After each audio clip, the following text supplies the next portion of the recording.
உள்ள கால் சலஜல நீங்களே பார்த்தீங்க.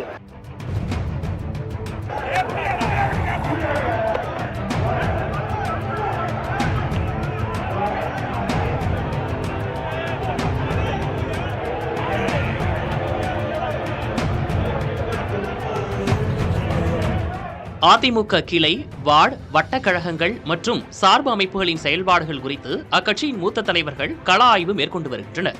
அந்த வகையில் மதுரையில் முன்னாள் அமைச்சர்கள் நத்தம் விஸ்வநாதன் மற்றும் செம்மலை ஆகியோரது தலைமையில் கள ஆய்வு கூட்டம் நடைபெற்றது. இதில் முன்னாள் அமைச்சர் செல்லூர் ராஜுவும் பங்கேற்றார். அப்போது டாக்டர் சரவணனின் ஆதரவாளரான இளஞ்செழியனும் ராமச்சந்திரன் என்பவரும் மேடைக்கு வந்து பகுதி கழக நிர்வாகிகளை விசாரிப்பது போல மாவட்ட செயலாளர் செல்லூர் ராஜுவையும் விசாரிக்க வேண்டும் என கோரிக்கை விடுத்தனர். அப்போது செல்லூர் ராஜுவின் ஆதரவாளர்கள் இருவரையும் தள்ளிவிட்டு தாக்கியதால் மோதலும் தள்ளுமுள்ளும் வெடித்தது.